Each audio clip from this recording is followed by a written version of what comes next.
Time for another train. This train is run by a French company, so it's a little different to the ones so far.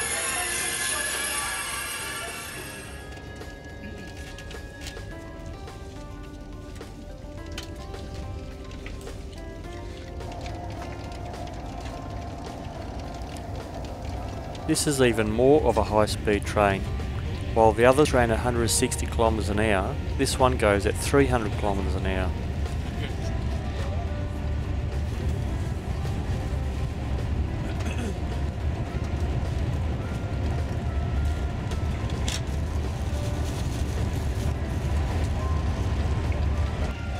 My speedo ran out, but the train keeps going faster.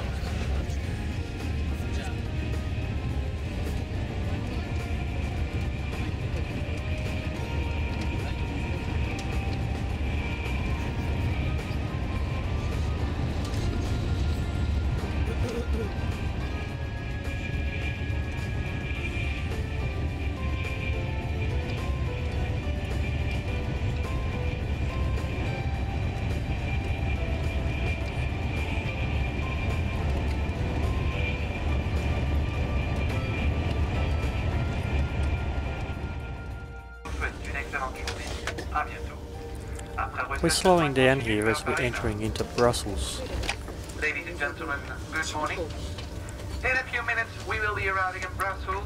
Although we're not getting out in Brussels, this is still classed as another country on our train tickets. Thank you for choosing Paris.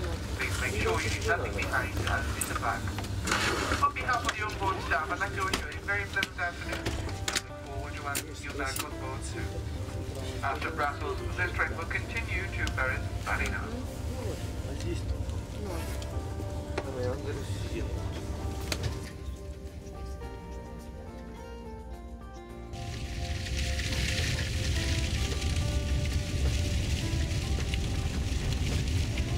After leaving Brussels, we passed through many rain showers, but at this speed the rain didn't even sit on the windows.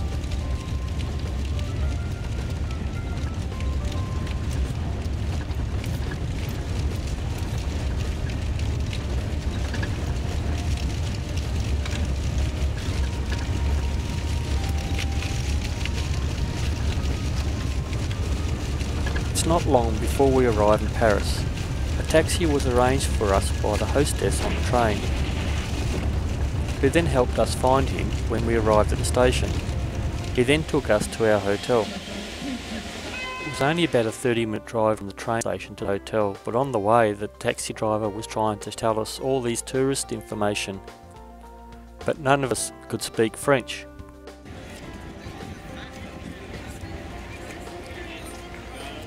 From the hotel, it's only a shortish walk to the Louvre.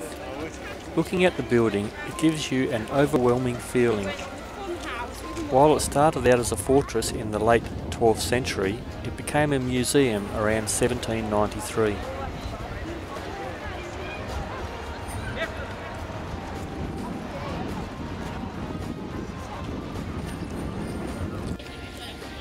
Imagine that, a museum 33 years before Perth was founded.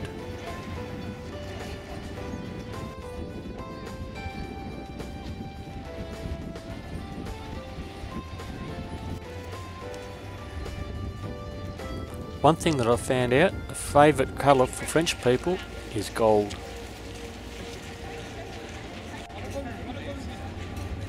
Sending us off to the wrong place.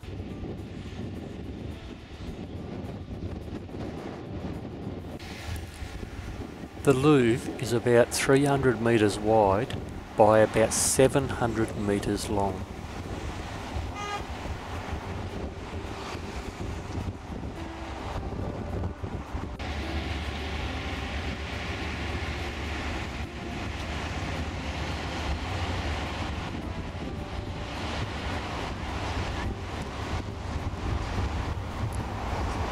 Along the banks of the river are these green boxes where people are selling mostly second-hand books, stamps and pictures and sometimes souvenirs. There are over 200 of them and they've been doing this since 1859.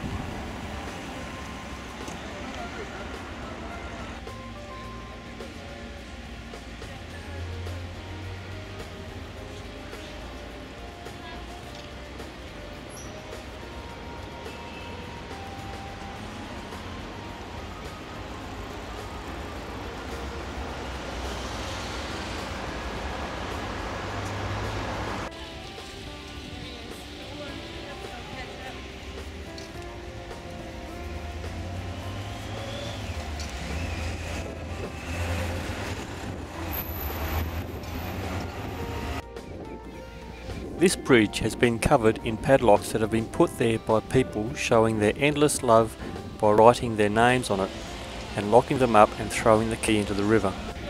I wonder how many of them have kept a spare key in the back pocket.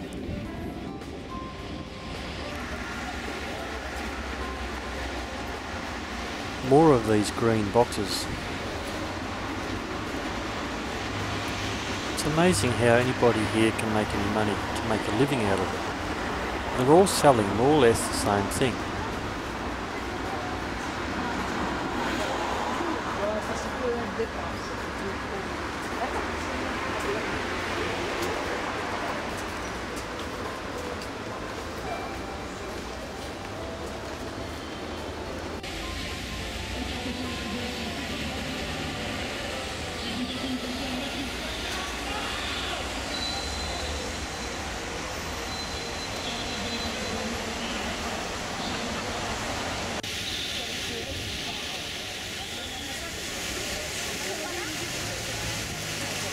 Fountains and statues are all over the place.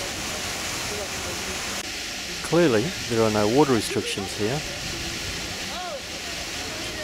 and this place must be one of the "I've got to get my photo taken in front of this statue" places.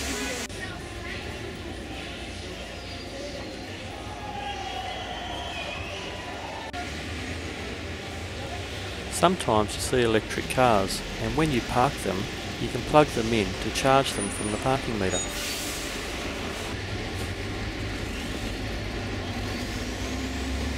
So, we're back on another hop-on hop-off bus. This is really becoming a very good way to see around a city, and it's our #1 form of transport.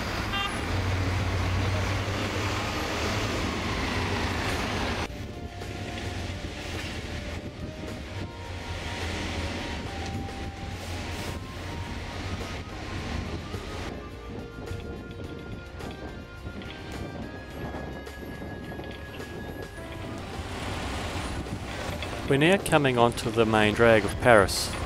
It's too hard to pronounce.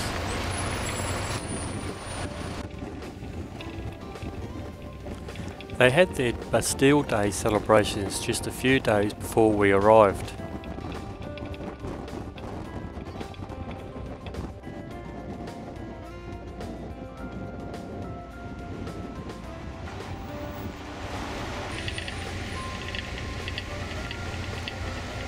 Seems like there are smart asses everywhere. The Arc de Triomphe, or something like that.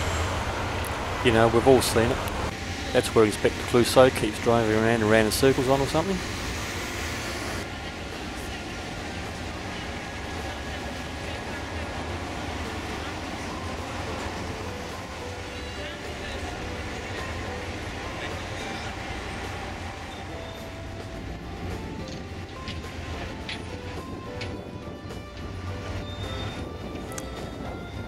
What gets me is you can see all the people standing around the bottom of this arch and on top of it.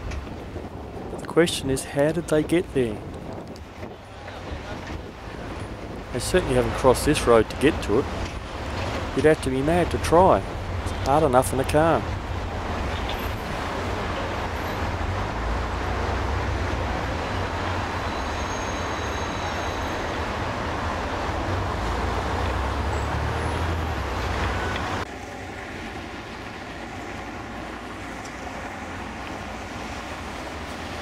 This is your first lesson on traffic in Paris. It's a free-for-all to get through. No lines, no rules. Size does not matter.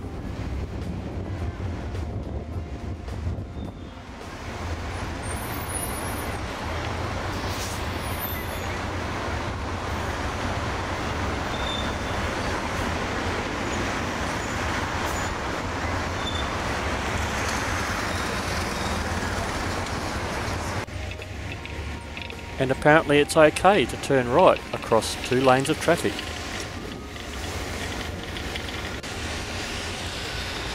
There are gold statues everywhere. And probably the most well-known structure, the Eiffel Tower. The tower was built in 1889 and was so popular that they wanted to pull it down. These days it draws over 200 million visitors. Now you know why the queues are so long.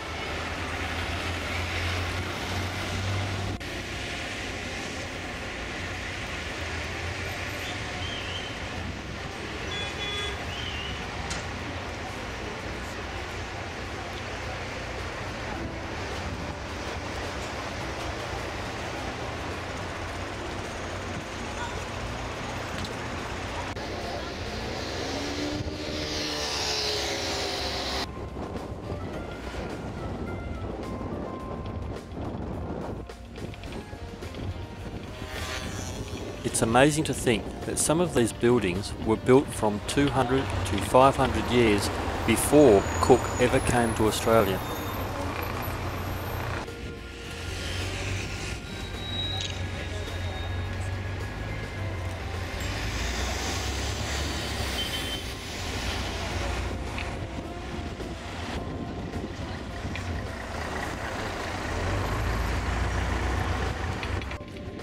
Air France has a pretty nice office too.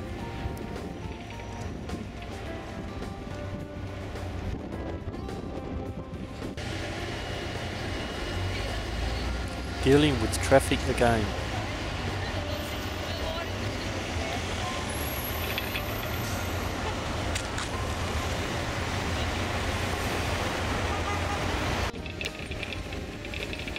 Passing the outside of the Louvre.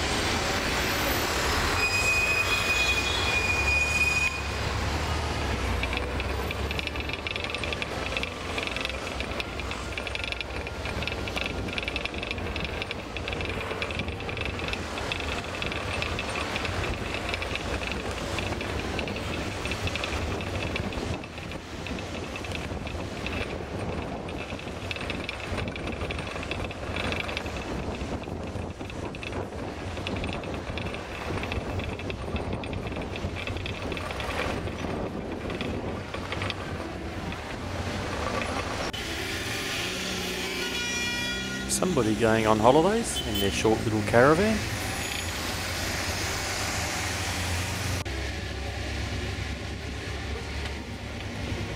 The Notre Dame Cathedral.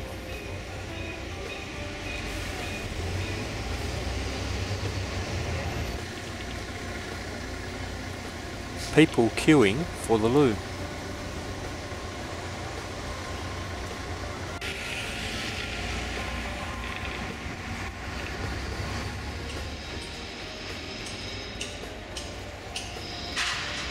We're waiting in this square for our bike tour leader to arrive. This square was part of where Napoleon had his castle.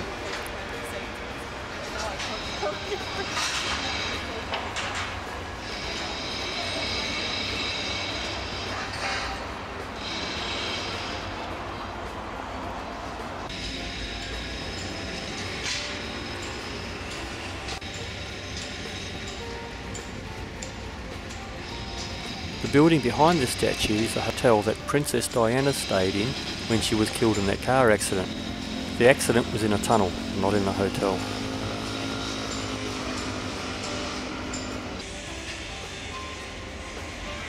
This is the electric bike that we are going to be using for our tour of Paris, and this is our American guide with the French name Pepe, doing a Paris tour. Once we were all here, we went down to get fitted with our bikes.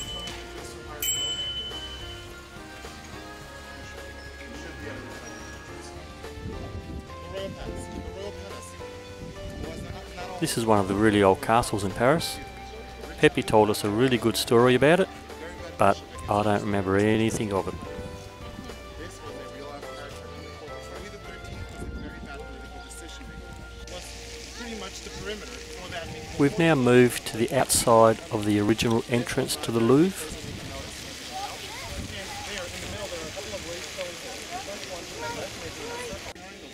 Where you got the circle from, that was a water well for the main tower of the, they built what you know now. And in this old road, the French have placed the road, which was that gate, and not as damn well stated in the Da Vinci Code novel, that it was opened by the pyramid of the Louvre. You'll see that as one of the bended truths in the Da Vinci Code or plain out lies. So we're going to be heading out to the other side of the Louvre. There, I recommend you to parallel park, one on the side of the other, so you can all appreciate it. And after those instructions, here we are riding into the Louvre.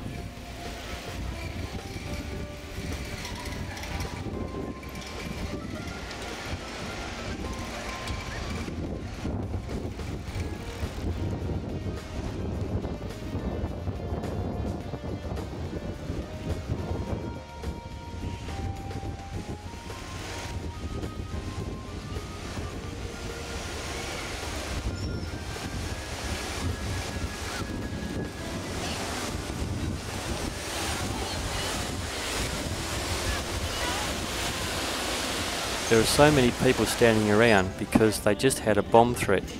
Apparently this is a normal thing here, but it obviously doesn't get in the way of tourism. You may remember these pyramids from the movie Da Vinci Code with Tom Hanks.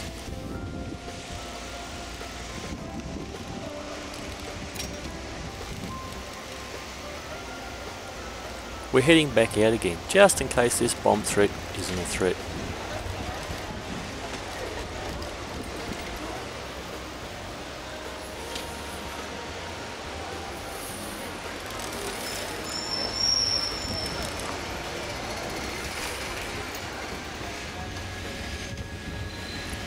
After leaving the Louvre, we were out on the road.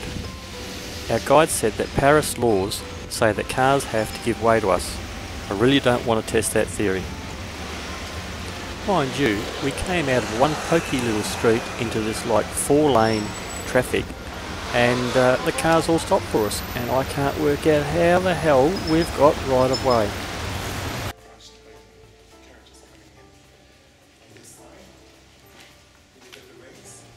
Here we are at an old city gate where police would tax any farmers bringing something in for the markets to sell. The tax was 50%. Anything that was taxed was then put through these wooden doors you can see in the background, which then went to the king's private stash.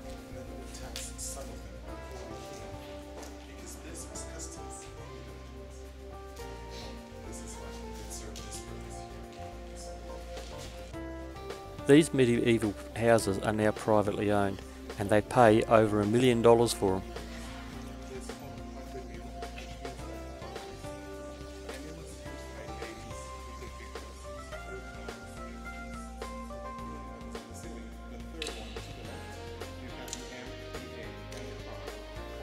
Now we've moved into one of the many monasteries in Paris. These nuns have been active in helping the poor and needy for hundreds of years. They're now active in the poor parts of Africa.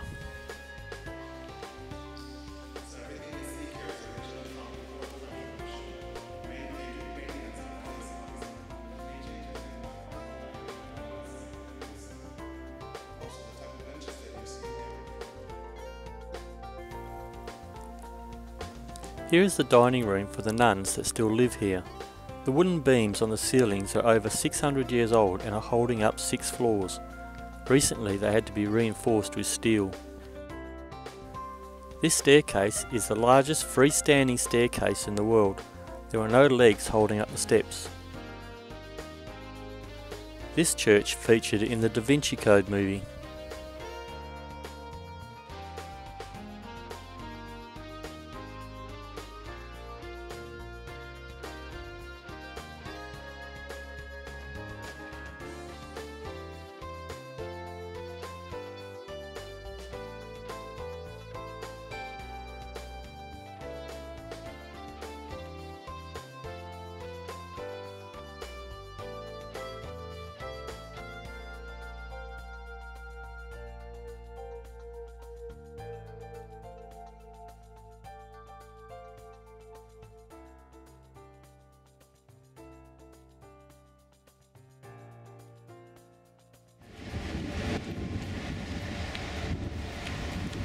After our bike tour, we walked back to the park near the Louvre and had this weird tasting hot dog thing. Then walked to the river for our free boat tour that came with the Paris pass we got. We got the outside seats on the boat for the best view.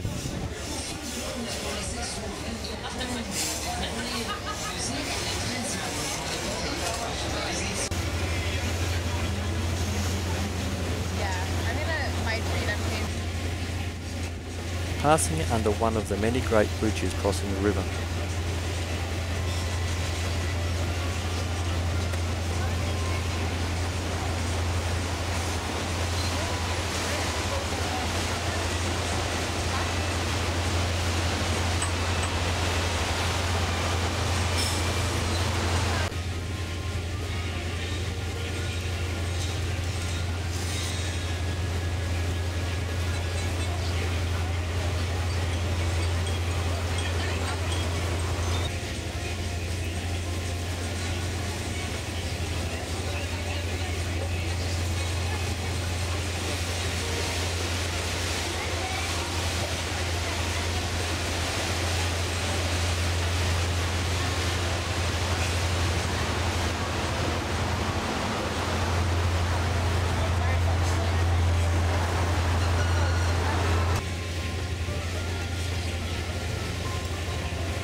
This museum was once a disused train station.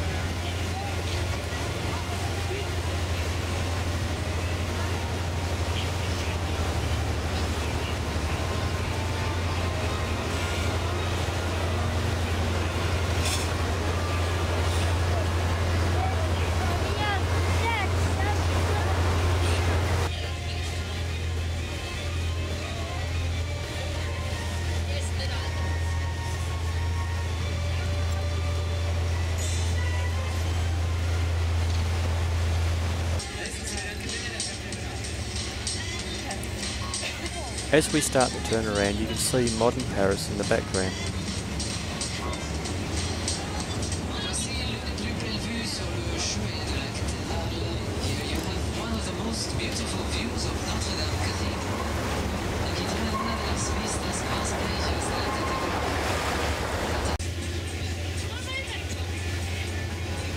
People really use their river here for walking,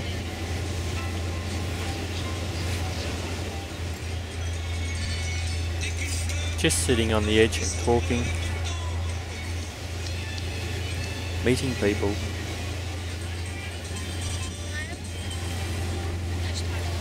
dancing,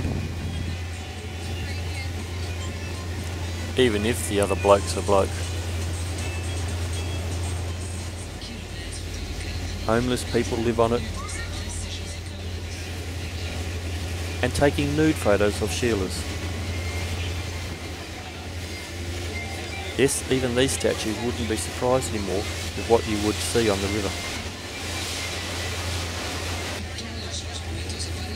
Although the boat people mostly live on the water, sometimes they need to get around on the land as well. So they take their cars with them, even strange ones.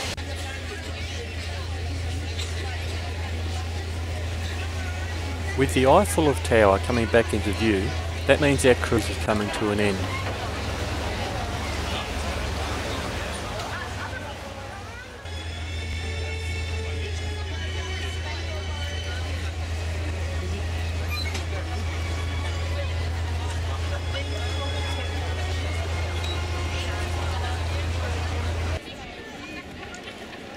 Cops, or whatever they are, with M16s can be seen in all popular places around the city.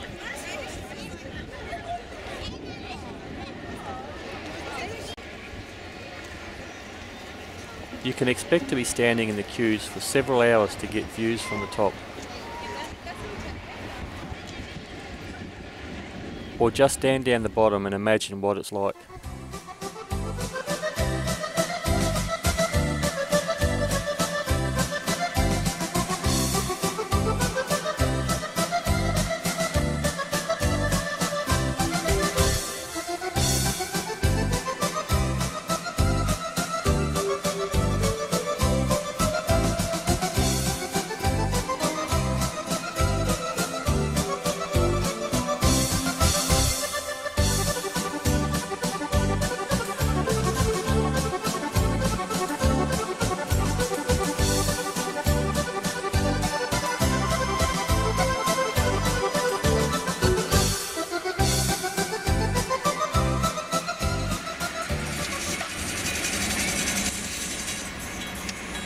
After the tower, we got one of these bike taxi things. We could tell he had a busy day every time the wind blew in our direction.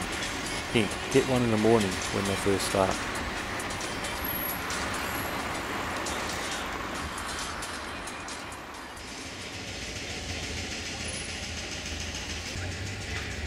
Today we went to the Notre Dame Church.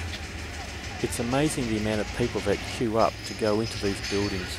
We were early and there were already hundreds of people here. Not once did we see the Hunchback of Notre Dame. He must have been on another tour. You get a sort of overwhelming feeling when you come into a place like this. It's just huge. They also do concerts in here as well.